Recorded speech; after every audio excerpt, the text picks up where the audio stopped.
Olá, hoje a gente vai entrar num terreno que é assim super específico e ao mesmo tempo fundamental para toda uma tradição de fé. Um terreno bem complexo, né? Muito. O tema é um racha, quase uma briga de família dentro do calvinismo sobre a ideia de predestinação. E para guiar a gente, estamos nos baseando num trecho do livro Eleitos Mais Livres, do Norman Geisler. Uhum. E o nosso objetivo aqui não é só entender o que é predestinação. É ir mais fundo, sabe? É tentar entender como um mesmo sistema de crenças pode gerar duas visões de Deus que são quase opostas. Exato. A gente vai investigar a lógica por trás de como eles explicam o destino de quem não é escolhido para a salvação. É uma daquelas discussões que um pequeno ajuste na teoria, assim, muda tudo. Muda tudo. E o fascinante nesse material é que ele mostra como uma única palavra a diferença entre Deus causar algo ou Deus permitir algo. Pode criar dois universos teológicos. Exato. A grande questão que a fonte coloca é: a soberania de Deus significa que ele está ativamente puxando todas as cordas o tempo todo, inclusive as que levam para a condenação, Uhum. ou a soberania dele também inclui o poder de, digamos, dar um passo para trás e deixar outras vontades agirem. No fundo, a gente está discutindo o alcance da agência divina. Perfeito. Então, para começar, o texto já joga na mesa um termo que assusta um pouco. Dupla predestinação. Isso soa bem pesado. O que é isso exatamente? Soa mesmo. E a primeira surpresa que a fonte traz é que, de certa forma, todo calvinista acredita em algum tipo de dupla predestinação. Todo. Sim, a lógica que o Geisler apresenta é bem direta, quase matemática. Ele cita o R.C. Sproul, que é um teólogo bem conhecido, e ele resume a ideia assim: se é que realmente existe alguma coisa como predestinação, e se essa predestinação não inclui todas as pessoas, Certo. então não podemos escapar da necessária conclusão de que há dois lados para a predestinação. Ah, entendi. Faz sentido. Se você está numa sala e escolhe ativamente algumas pessoas para saírem com você, por consequência você está não escolhendo as que ficam. Exatamente isso.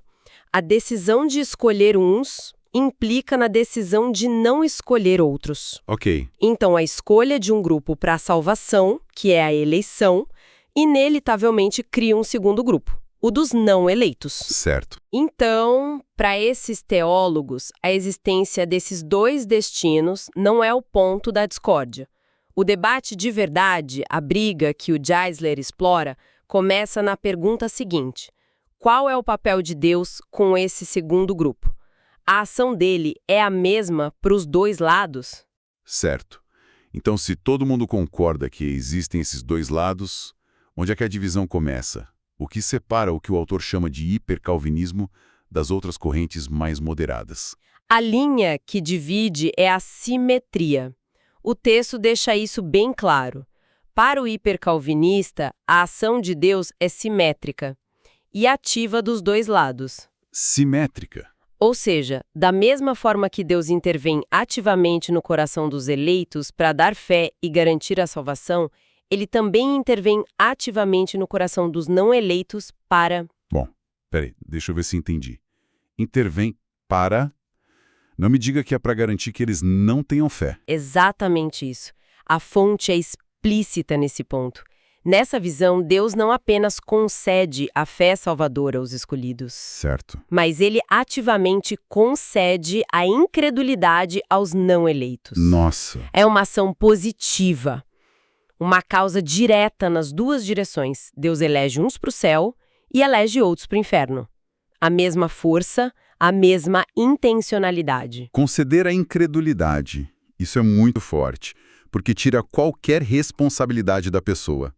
A falta de fé dela, nessa lógica, não é uma escolha ou uma falha, mas um presente divino às avessas. Exato! E aí que a outra corrente, a dos calvinistas mais tradicionais, pisa no freio. Para eles, a relação é assimétrica. Assimétrica. A ação de Deus é ativa e interventora só de um lado, o da salvação. Ele age para salvar.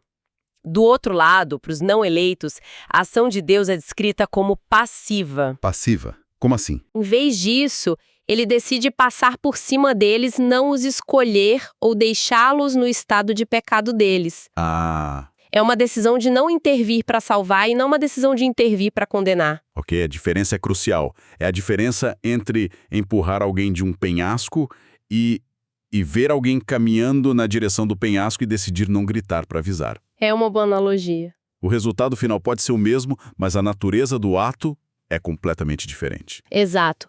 E a analogia fica ainda mais precisa se a gente lembrar que, na teologia calvinista, a pessoa já nasceu com uma inclinação irresistível de andar naquela direção. Verdade. O que torna a decisão de não avisar ainda mais pesada. A distinção é sutil, mas as implicações para o caráter de quem toma a decisão são gigantescas. De um lado, um agente que causa a queda, do outro, um que permite uma queda que já era inevitável sem a sua intervenção. Entendi. A nuance é tudo aqui. Mas o texto menciona algo interessante. Apesar dessa briga toda sobre como Deus age, a base deles é a mesma, né?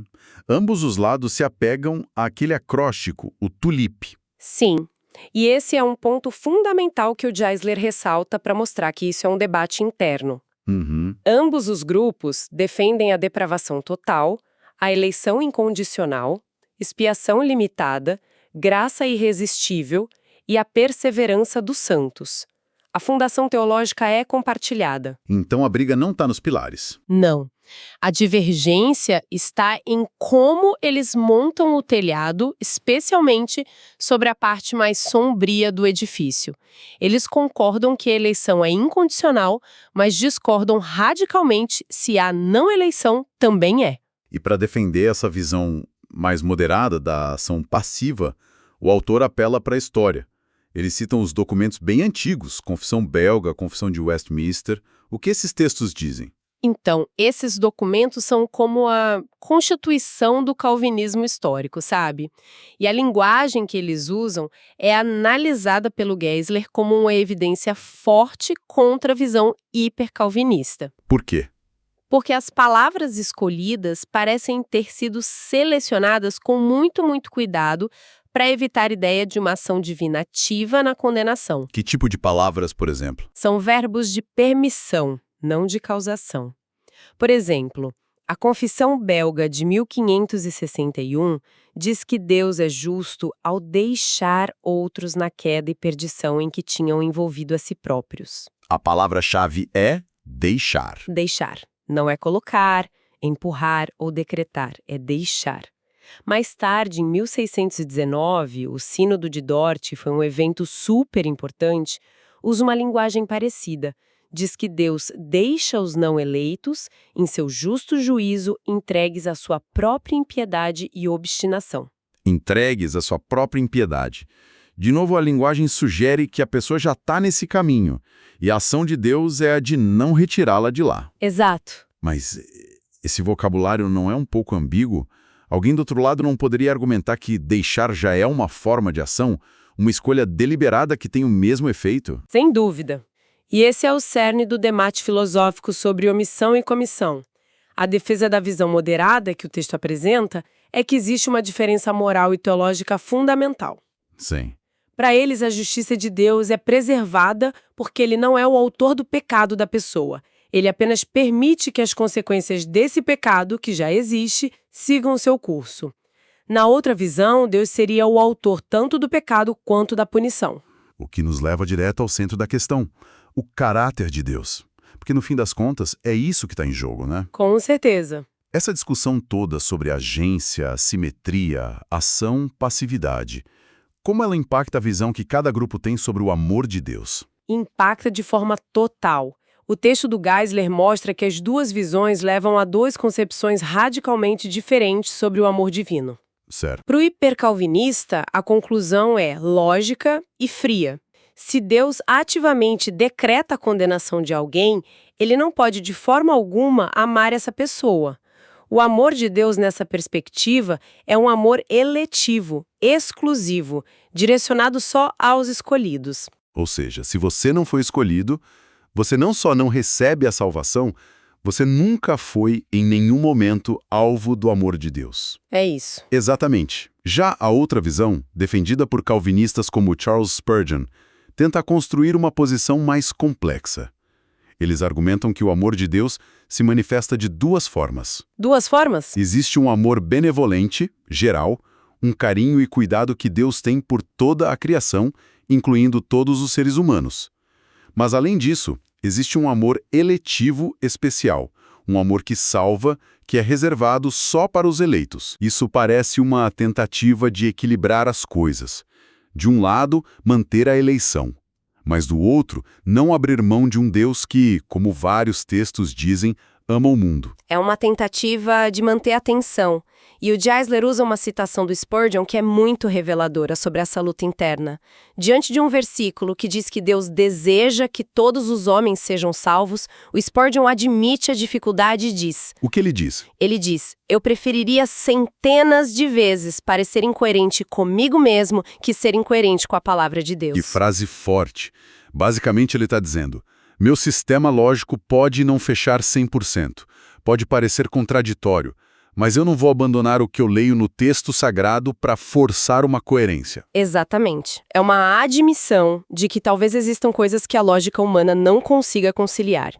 Ele escolhe abraçar o que ele considera um mistério, uma tensão, em vez de criar um sistema teológico perfeitamente simétrico, que, na opinião dele, acabaria contradizendo outras partes da Escritura. Enquanto o hipercalvinista prioriza a consistência lógica do sistema. Isso, se a eleição é soberana e ativa, a reprovação também deve ser, para que o sistema seja coerente.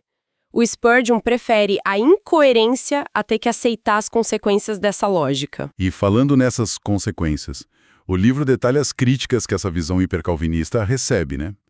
Quais são os principais problemas que apontam nela? Geisler resume as críticas em 2 argumentos principais. E os 2 são bem sérios. O primeiro é a acusação de que essa visão torna Deus o autor do mal. Que já é devastador. Sim. Se Deus ativamente causa a incredulidade e o pecado no coração de uma pessoa para poder condená-la, então ele não é só o juiz do mal, mas a sua fonte. E isso bate de frente com a descrição bíblica de um Deus bom, um Deus que não tenta ninguém. Certo. E qual a segunda crítica? A segunda é talvez ainda mais visceral. Ela afirma que a lógica hipercalvinista leva à conclusão inevitável de que Deus odeia os não eleitos. E não é um ódio passivo, uma ausência de amor. É um ódio ativo, positivo e eterno. Uau! O texto não alivia. Ele cita diretamente teólogos dessa linha para mostrar que isso não é um exagero dos críticos. John Owen, um puritano influente, é citado dizendo que, em relação aos não eleitos, Deus odiou-os antes que fossem nascidos. Nossa! Odeia, e que esse ódio tem um conteúdo positivo. Para muitos, essa imagem de um Deus que cria bilhões de pessoas com o propósito pré-determinado de odiá-las eternamente é moralmente inaceitável. Ouvir isso assim tão diretamente, odiou-os antes que fossem nascidos, é uma imagem de Deus que choca, mesmo num debate teológico. É difícil imaginar como se constrói uma fé com uma divindade assim, a não ser que se tenha certeza absoluta de que se está no grupo dos amados. Exato. O impacto pessoal disso é imenso. E para amarrar esse ponto, o Geisler fecha com uma última citação, a mais apaixonada de todas, do mesmo Charles Spurgeon. Ele não vê isso só como um erro teológico, mas como um perigo espiritual real. Spurgeon chama a doutrina de que Deus odeia alguns sem motivo, só por sua escolha, de um instrumento mais útil nas mãos de Satanás para a ruína de almas. Vindo de um dos maiores calvinistas da história, isso é um ataque nuclear. Ele está dizendo que essa ideia não só está errada, mas que ela ativamente destrói a fé das pessoas. Exato. Isso mostra o quão profunda e séria é essa divisão. Não é uma discussão acadêmica, para eles é uma questão com consequências eternas. Exatamente. Bom, acho que a gente conseguiu mapear bem o terreno. Se formos resumir o que o material do Geisler nos mostrou, A gente partiu de uma base comum, o calvinismo, e encontrou uma encruzilhada. Uma bifurcação, né? Sim. De um lado, uma estrada leva a um Deus soberano que age ativamente para salvar e para condenar, um sistema de lógica impecável que resulta para alguns num Deus que odeia, do outro, uma estrada que tenta manter a soberania de Deus na salvação, mas escreve sua ação na condenação como uma permissão passiva. Um sistema que aceita certa tensão para preservar um Deus cujo caráter fundamental é o amor. Perfeito. A análise toda gira em torno dessa pequena, mas crucial distinção entre causar e permitir. Uma mudança de verbo que cria duas imagens de Deus completamente diferentes. Exato. E isso, naturalmente, nos deixa com uma reflexão final. Algo para a gente pensar depois. O debate que vimos levanta uma questão importante, né? Qual? Se uma mudança sutil na interpretação da agência de Deus, de causar para deixar, pode transformar a percepção da natureza dele de forma tão radical, de um ser que odeia para um que permite, onde mais isso acontece? Boa pergunta. Pense em outros sistemas de crenças, não só religiosos, ideologias políticas, teorias econômicas, filosofias de vida. Onde é que uma pequena alteração numa premissa inicial, num conceito-chave que parece um detalhe, acaba gerando conclusões e mundos que são totalmente diferentes? É um exercício de pensar sobre como as grandes estruturas das nossas convicções muitas vezes se equilibram sobre os menores e mais delicados dos pinos.